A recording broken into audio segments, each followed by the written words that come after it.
divorced when you were 18 months old and that you were raised by a single father. Your father sounds like a very disciplined person with extraordinarily high standards. I remember the story of him being in a garage exercising every day with rigorous consistency in front of this sign that said, "No pain, no gain," to motivate him. He pushed you hard, and it sounds like he modeled dedication for you. Please take us behind the curtain even more and go deeper into your background, and in particular, Darren, how your background has influenced you as the leader you are today. Yeah, my parents did divorce when I was 18 months old, and I went with my dad because, frankly, my mother didn't want me. In fact, my mother, when she found out that she was pregnant with me, she got angry. And when in her pregnancy I quote-unquote gave her stretch marks, she really got mad. So after I was born, she was just generally disinterested in me, and so she gave me up to my dad.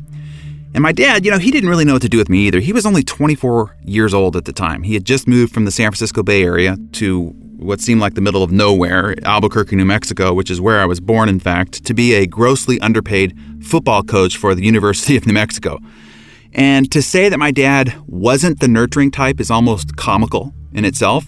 My dad was an aggressive, muscle-bound alpha male, known affectionately in our family as a little bit Neanderthal-like. And so he parented like he coached. No whining, no crying, no excuses, lots of yelling, and many expletives.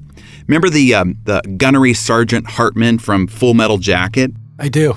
That was what it was like being parented by my father. He was infamous for one of his philosophies that I mentioned in The Compound Effect. And it was, no matter how hard a player was hurt on the field, they were not allowed to come out of the game. One time a linebacker wobbled to the sidelines and asked to be taken out. And my dad screamed, "Not unless you're showing bone." And the player pulled back his shoulder pad and his collarbone was sticking out of his neck skin like a Thanksgiving turkey. Thus came his exhaustingly infamous quote in response to anything: "No, you cannot stay home from school sick unless you are showing bone." But the reality of this, Robin, is it has all become my great advantage. Because of this dysfunctional quote-unquote childhood, I've become extremely functional. I think because my abandonment experience, it caused me to become vigorously self-reliant. Growing up with gunnery Sergeant Hartman taught me to be independent-minded and very self-motivated. Having to achieve for attention taught me to be very goal-oriented and results-minded. And so these are like muscles that have helped me build the success that I've had and earn the position that I have today. I mean, like a muscle, if you want it to grow, you have to challenge it. Sure. You actually need to tear and break the muscle down. Only then does it grow back bigger and stronger than it was before. And so, the key point I think for everybody listening is I hope every listener had a dysfunctional childhood. I mean, most people complain about their childhoods and claim it as their handicap, and it's actually exactly the opposite. Your adversity is your advantage. That's really the way I view my entire upbringing, and I think it's been my great advantage. Darren, first of all, I really appreciate you sharing that so openly. I believe that our dominant beliefs drive our performance, and then, of course, our performance is what creates our results. And I know you share that, Darren. What would be 3 of your dominant beliefs when it comes to success and exceptional performance? Yeah, and all 3 of these come from my father now that I think about it. So the first one is he taught me that I could beat anybody at anything if I just work hard and stay consistent. It didn't matter what the obstacle, it didn't matter how talented people were or how experienced they were or the height advantage or the intelligent advantage. He made me believe that I could win, I could succeed, I could accomplish any goal if I just worked hard, long, and consistent enough. And so that belief system is what's guided me through this entire process. So I believe anybody can beat anybody or can accomplish any goal if they just work hard, long, and consistent enough.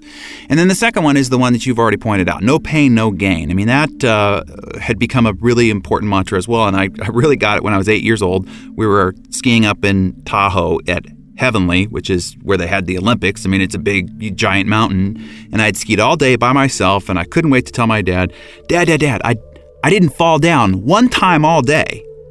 And my dad said, "Well, then you didn't get any better." Interesting. And, I thought, well, what do you mean? And he says, look, if you don't fall, that means you're not pushing yourself and you're not going to get any better. If you're falling, that means that you're learning what it takes to get better. So next time, be sure that you fall. So that sort of twist of philosophy and understanding about life, that not only is it okay to fall, fail, to get rejected, to get pushed down. But it's actually desirable, and it's part of the process.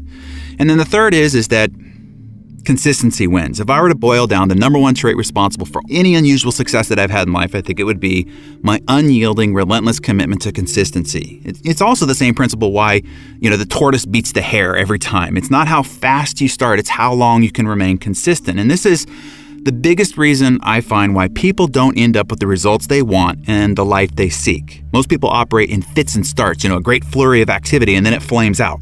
Everybody really gets excited, and they join, and they sign up, and they start, and they begin. Millions of people make New Year's resolutions and start diet programs and join gyms, buy personal development books, go to seminars, hire coaches, even read Success magazine. But their life doesn't change. Why? That's because success is not defined by how you start, but by how you continue over a long period of time. In the Compound Effect, you share a very valuable process to help people install winning habits so they live the life of their dreams. What are 3 of the personal winning habits that you do each day, and how have they been central to your success? The first thing is, and this is a habit that I formed many years ago, and it is really the foundation to every day. And the first thing I do when I get up after I put on, a pot of coffee and do some stretching is I set my iPhone for 30 minutes and I read something positive, inspirational, or instructive for 30 minutes, no less and no more, every single morning. And that just orients my mind. You're going to feed your body something, and whatever you feed, it's going to fuel it for the rest of the day. Well, what you fuel your mind with is even more important because it's going to be munching in your unconscious mind whatever it is that you fed it first thing. And so if you feed it salacious headlines of bad economy and political strife and lewdness and murders and rape and all the problems of the world, it's going to be cooking up concoctions with that meal for the rest of the day. And so I want to orient my brain towards abundance, towards prosperity, towards solutions, towards ideas, towards tips and strategies that are going to take me in a positive direction where I want to go in life. And so I just read something for 30 minutes. That's the first thing. The second thing is I identify what my 3 MVPs are, what I call most valuable priorities. We have big, long to-do lists. We don't lack for things to do. That's not our challenge. Our challenge is lack of focus and figuring out what are the important things to do that are going to make the biggest difference towards advancing you towards your goals. So I just isolate what are the 3 most valuable priorities that day for me. And then I do what Brian Tracy says, and I eat the bullfrog first, the ugliest, hairiest, nastiest thing that is my highest priority, but it's going to make the biggest difference. I eat it first because once it's eaten, hey, the rest of the meal, the rest of the day is downhill from there. And so for 90 minutes, and I put a countdown clock on, and I don't check email, I don't sort my desk, I don't do anything for 90 minutes, and I just work on that number 1 MVP.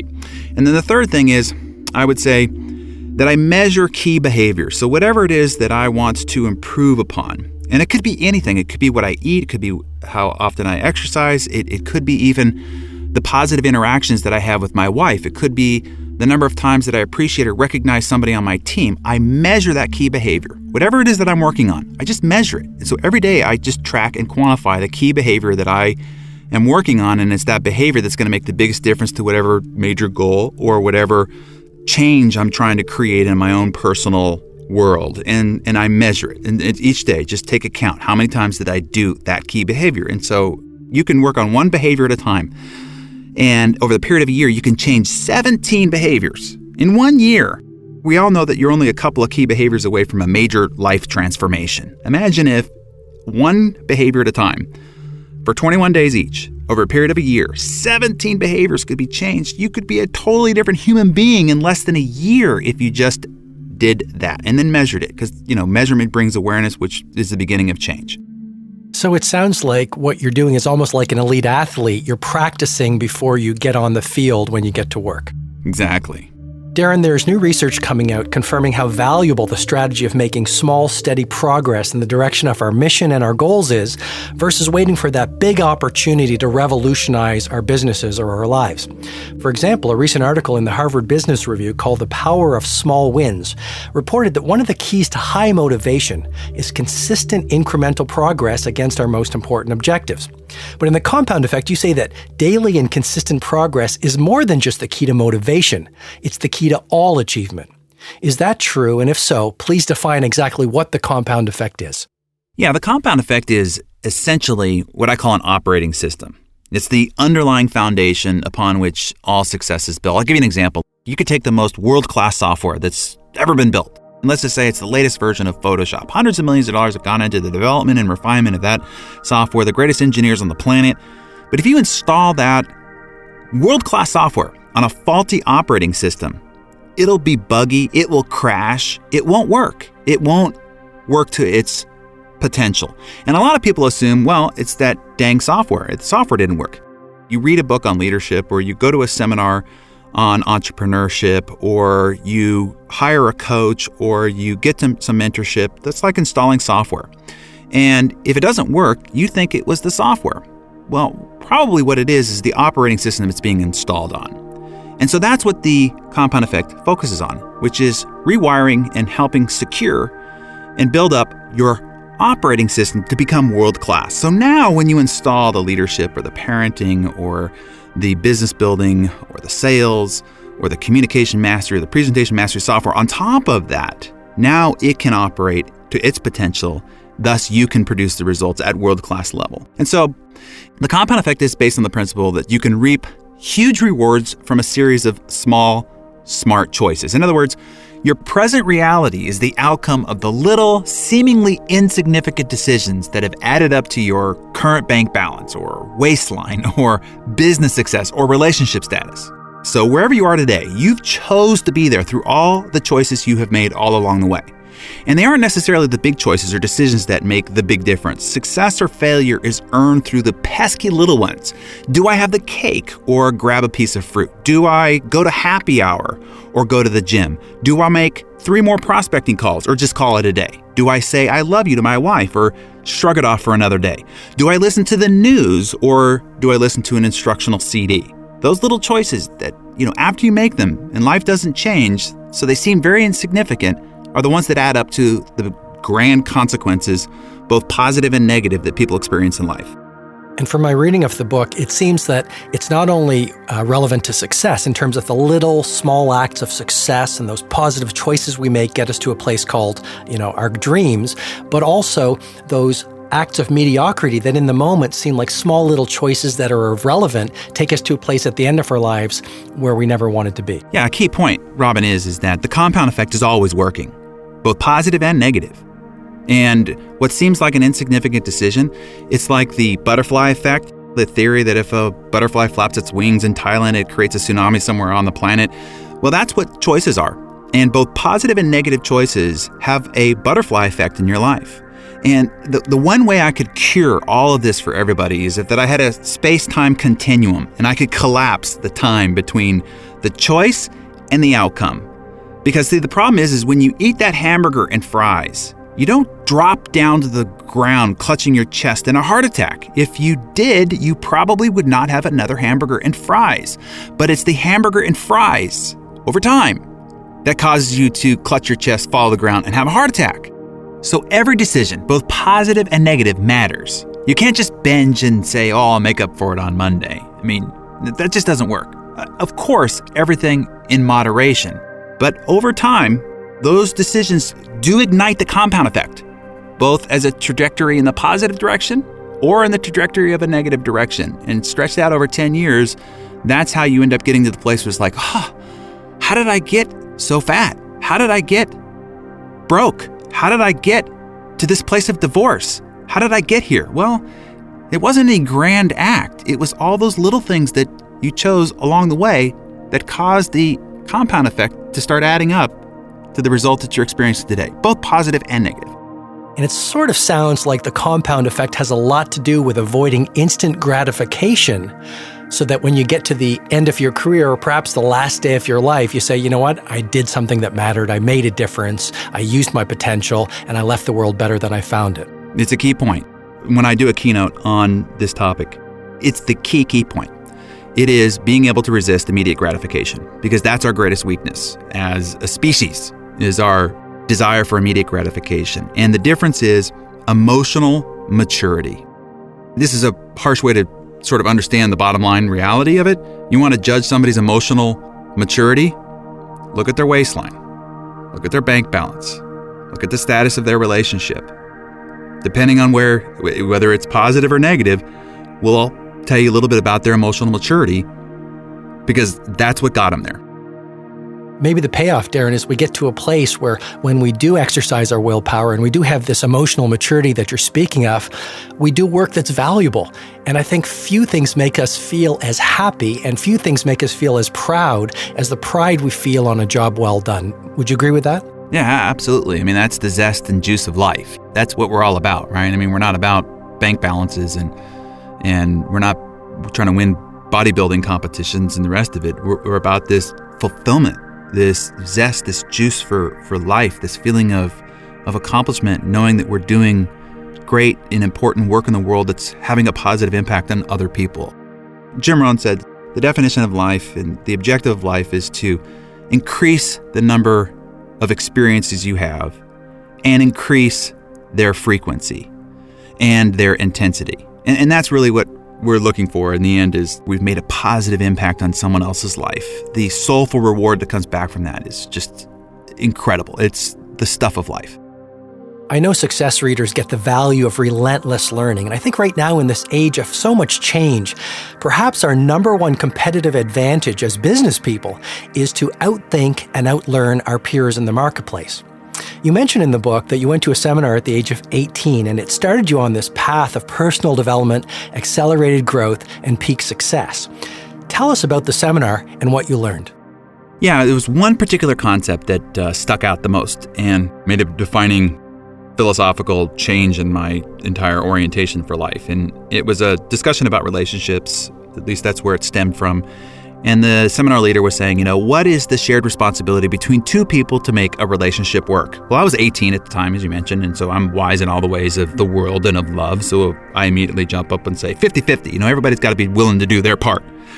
But that wasn't the right answer. And so we kept asking the crowd, and somebody said 51-49. Somebody's got to be willing to do a little bit more than the other person in order to keep it going. And that wasn't right. And somebody said 80-20. I don't remember what the explanation was, but it involved some sort of an algorithm of sorts between the two parties. He finally decided to give up on asking the audience and went to the whiteboard at the time and wrote 100-0. Until you're willing to take 100% responsibility to make the relationship work, will it work? If you ever are giving in the expectation to get, you are sabotaging it at every turn. It will never work in that regard. And then he went on to explain that that's true of life in any circumstance. You are at all times 100% responsible for what happens to you. That really gave me the keys to my personal kingdom. Because when I realized that, hey, it was all about me. If it's to be, it's up to me. I can't blame or complain about anything or anybody ever, because it's all me. By what I do, don't do, or how I respond. That was very powerful and empowering to me, that I had the power.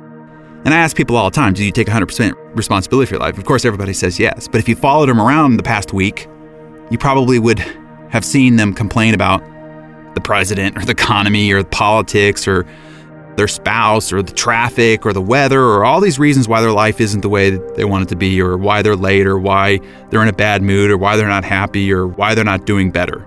And that's not taking 100% responsibility. And so that shift of philosophy, of orientation, of understanding of life and your role in it is so difference-making, it's unfathomable. One of my favorite anecdotes in the book is the Thanksgiving journal. It's a pretty moving story that you share. Please tell us more about that. Yeah, it was a few years back, and a friend of mine was complaining about his wife. And from my observation, she was terrific. I mean, he was lucky to have her, and I told him as much. And he continued to point out all the ways she was responsible for his unhappiness. She doesn't do this, or she does that, or what have you. And that's when I shared an experience that I had with my wife that literally changed my marriage and me. I have a tradition where every Thanksgiving I handwrite cards to the people I care about and tell them how grateful I am and for having them in my life. It's better, in my opinion, than Christmas time because that's when everybody's doing it.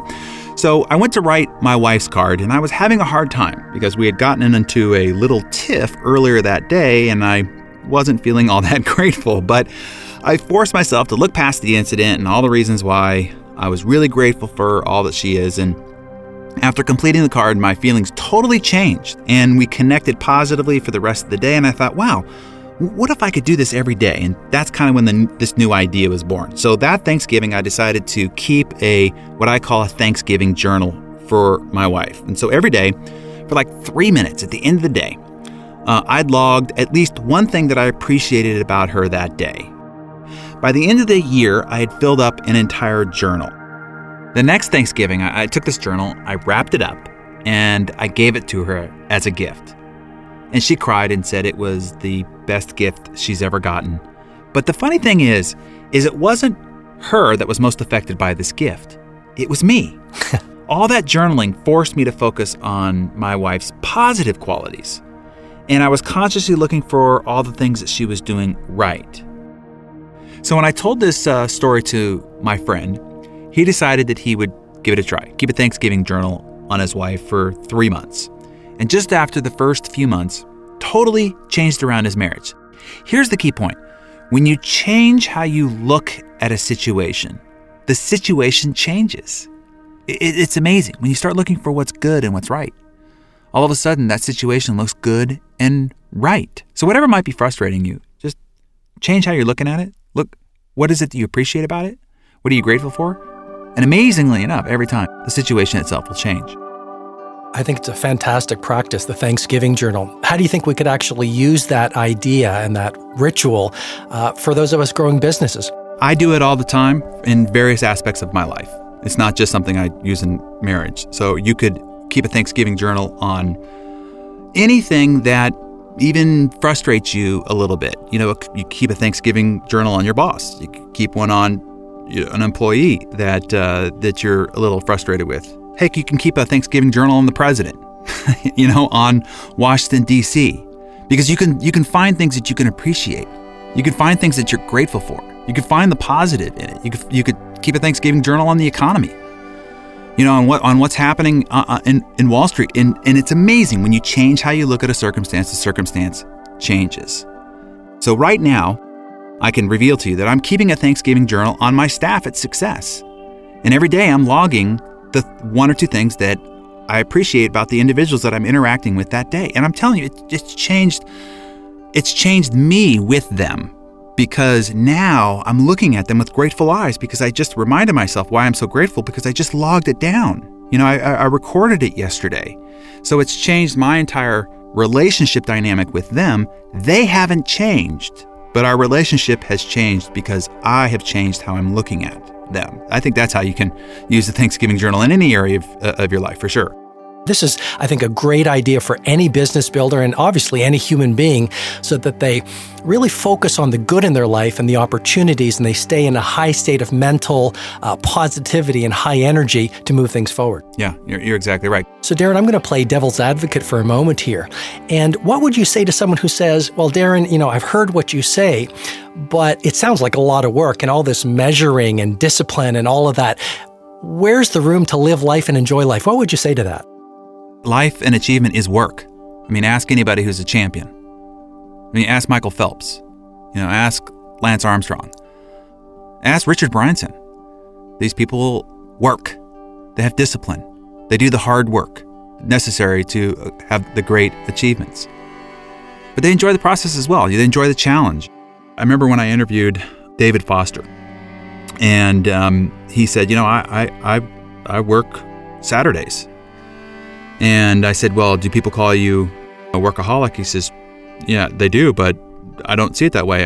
He says, I'm just living life. He says, I'd rather be in the studio than on a beach or on a golf course or on a tennis court. I love this. This is what gives me juice. I'm playing at this. This is my joy. So, I think that if you can find what it is that gives you joy that you'd rather do on Saturday more than lay on a beach or play golf or go fishing, then this isn't so hard. To everybody else, it looks hard, but to you, it's joy. It's life. And I think you make a key point, which is every person of exceptional achievement all has that one thing.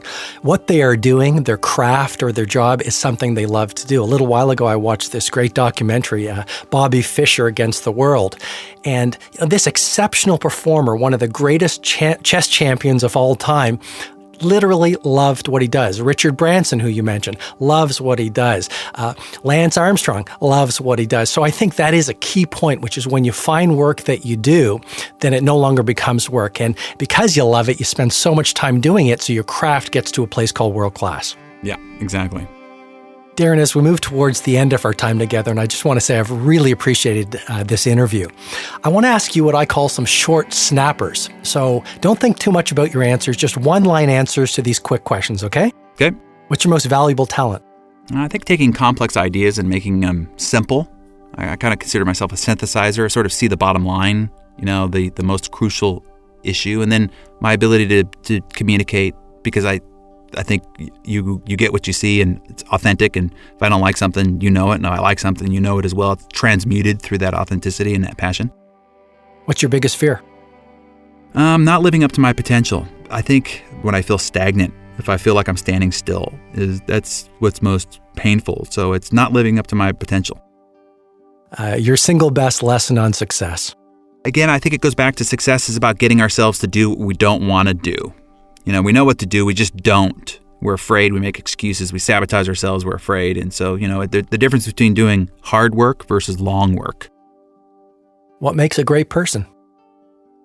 Authenticity. What makes a great entrepreneur? Consistency. What inspires you? Seeing people make life transformations.